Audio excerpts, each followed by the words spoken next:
Hello my dear students, welcome back to the lecture. देखो, अभी तक हमने जितने भी एज अ साइट इंजीनियर आपको क्वेश्चन पूछा जाएगा, सारी चीज हमने कवर किया। अभी मैं आपको structural engineering point of view से मैं अभी अप्लाई एक्सप्लेन करूंगा। अगर मान लो कल आपको कोई डिजाइनिंग फील्ड में जॉब मिल रहा है, तो आपको क्या क्या क्वेश्चन पूछा जाएगा, क्या क्या चीज आपको यू शुड बी नोइंग, वो मैं आपको जितना चाहिए बेसिक लेवल पे मैं आपको एक्सप्लेन करूंगा। ठीक है? या फर्स्ट क्या है ना, आपको ना not only if are working as a structural engineer, अगर आपको अगर आपको कल का खुद का एक कंसल्टेंसी ओपन करना है, या मान लो किसी को एक कॉलम का साइज बताना है कि आपको कॉलम का साइज कितना रखना है, तो उसके लिए आपको एक बेसिक नॉलेज होना चाहिए। Will try to cover that. So what are the minimum sizes for the columns in the building. अगर आप कोई भी एक बिल्डिंग बना रहे हो, तो मिनिमम साइज आपको कितना रखना है। देखो, स्टैंडर्ड कॉलम साइज आपको याद होना चाहिए। एक आता है 9 इंच बाई 12 इंच, फिर आता है 9 inch by 15, 9 inch by 18, 9 inch by 21, और फिर आता है 9 इंच बाई 24 इंच। तो this are the standard dimension of the column. तो 9 inch by 12 inch is a minimum column dimension, जो होता है आपका 230 बाई 300, फिर 230 बाई 375, 230 बाई 450। ये mm में है, और ये फीट, ये आपका इंचेस में है, ठीक है? और ये आपका 230 बाई 525 एंड 230 बाई 600। ये नॉर्मल रेसिडेंशियल बिल्डिंग में।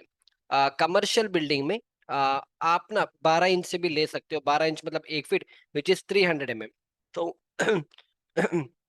कमर्शियल बिल्डिंग या मान लो इंडस्ट्रियल बिल्डिंग में, तो वहां पे आप 12 inch by 18 inch, 12 inch by 21 inch, 12 by 24 और 12 बाई 27 इंच का भी आप कॉलम दे सकते हो। ठीक है? इतना स्टैंडर्ड डायमेंशन होते हैं। हाँ, पर यूजुअली हम स्टार्ट करेंगे, अगर रेसिडेंशियल घर बना रहे हो, छोटा सा ग्राउंड फ्लोर प्लस 1 स्टोरी का बिल्डिंग बना रहे हो, तो 9 inch by 12 and 9 inch by 15 inch is sufficient.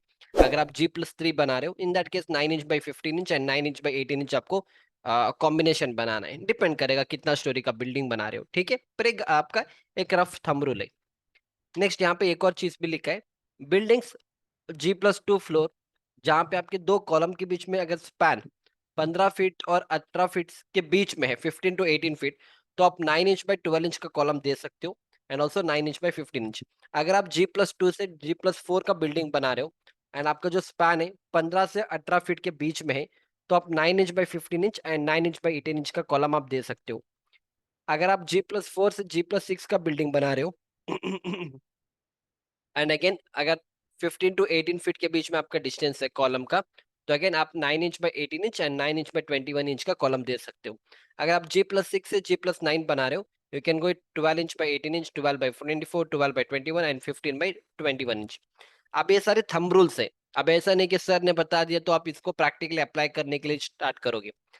आपको एट एनी कॉस्ट आपको डिजाइन करना है। आप मैन्युअली करो, एक्सेल शीट के हेल्प के थ्रू, या आप ई टैब से स्टार्ट प्रो सॉफ्टवेयर यूज करके हमें करना होता है।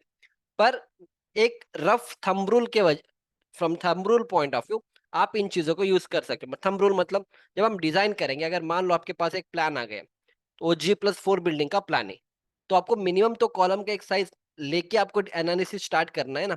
तो आप कितना लोगे, तो हमें यहाँ पे पता है, अगर मैं G+4 से G+6 का बिल्डिंग ले रहा हूँ, तो मेरे को कॉलम का size minimum 9 inch by 18 inch से स्टार्ट करना है। तो जब मैं एनालिसिस स्टार्ट करूंगा, मैं 9 इंच बाई 18 इंच का कॉलम लगा के एनालिसिस करूंगा, और देखूंगा कि whether this column is safe enough to take care of load और नॉट। पर मैं 9 इंच बाई 12 इंच का करूंगा नहीं। क्यों? क्योंकि अभी थंब रूल से हमें पता है कि जो 9 इंच बाई 12 इंच सिर्फ G+2 फ्लोर के लिए काम करेगा, G+4 के लिए काम नहीं करेगा, क्योंकि लोड ज्यादा है। आपका कॉलम का साइज कम हो जाएगा, तो ऑब्वियसली फेल हो जाएगा। तो दिस इज थंब रूल, और वो अप्लाई करेंगे तब इसका काम आएगा।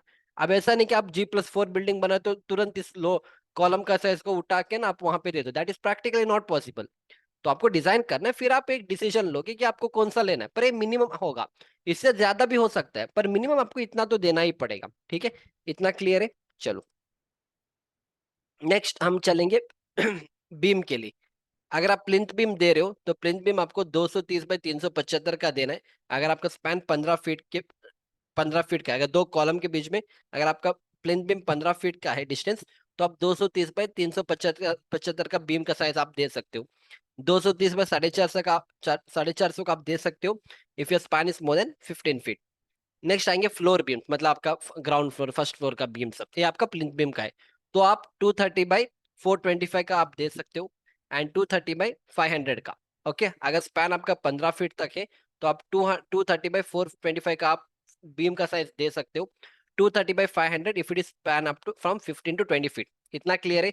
अब यहाँ पे क्यों +125 लिखा है, मतलब जब भी आप बीम का डेप्थ देते हो ना, it is inclusive of your slab thickness. तो 300 आपका बीम डेप्थ है, +125 आपका स्लैब थिकनेस है। तो 300 + 125 इज 425, 375 + 125 इज 500। ठीक है, समझ में आ रहा है। फिर स्लैब थिकनेस के लिए देखो आप ना, यूजुअली तो हम 150 mm का मिनिमम देंगे हम स्लैब हर जगह पे। कहीं पे हम 125 का देंगे, पर maximum cases will give 150 only. अगर आपका स्लैब का जो पैनल है, this is my slab panel, अगर मेरा जो स्लैब का पैनल है वो अगर 13 फीट बाई 16 फीट है, if this is 13 feet and if this is 16 feet, ठीक है, तो हम स्लैब का थिकनेस हम 5 इंच दे सकते हैं, दैट इज 125 mm थिक। अगर पैनल साइज आपका 13 फीट से 16 फीट के, if it is greater than 13 feet by 16 feet, तो आप क्या कर सकते हो, you can go with 6 inch slab which is 150। But most of the cases हम यूजुअली 150 पे ही जाते हैं, ठीक है। 125 बहुत कम ही जगह पे हम यूज करेंगे। Most of the case we go with 150 only, 150 only, ठीक है। इतना क्लियर है? चलो, सो आई होप आपके कॉन्सेप्ट यहाँ तक क्लियर है। तो आपको एटलीस्ट एक बेसिक थंब रूल्स मिला है कि किस तरह से आपको इसको आइडेंटिफाई करना है। तो साइट पे इसका एप्लीकेशन बहुत कम ही रहेगा, क्यों? आपको सारी चीज डिजाइन होके आ जाएगा। मान लो आपने कल एक खुद का एक कंसल्टेंसी ओपन किया, तब इसका एप्लीकेशन आएगा। या मान लो if you are working as a structural engineer in any MNC company, या जब आप इंटरव्यू में जाओगे, ठीक है, वो एज अ स्ट्रक्चरल इंजीनियर के इंटरव्यू के लिए आप अप्लाई करोगे, तो आपको ये सारी चीज थंब रूल्स याद होना चाहिए। अगर मान लो आपके पास कोई आपके रिश्तेदार आ गए, तो उन्होंने कहा कि देखो ये प्लान किसी ने हमने बना के दिया, आप हमें देख के बताना कि जो बीम और कॉलम का साइज दिया है, वेदर इट इज करेक्ट और नॉट। तो you should have all this knowledge ना, नहीं फिर लोग आपके ऊपर हंसेंगे, तुमने इतने सिविल इंजीनियरिंग करके आपको एक बीम और कॉलम साइज का भी आइडिया नहीं कि कैसे डिसाइड किया जाता है। तो ये सारे थंब रूल्स है, लिख के रखो। तो बेस्ड ऑन दैट आप आपके पास एक प्लान आएगा, तो प्लान में क्या रहेगा, दो कॉलम के बीच में डिस्टेंस रहेगा आपके प्लान में ना। तो डिस्टेंस मैंने यहाँ पे बता दिया कि इतने इतने डिस्टेंस पे आपको इतने इतना कॉलम का साइज देना। तो ये थंब रूल है। थंब रूल के ऊपर आप सजेस्ट कर सकते हैं ना, इतने तक कॉलम देने के लिए बताओ, बाकी वो डिजाइन करके देंगे।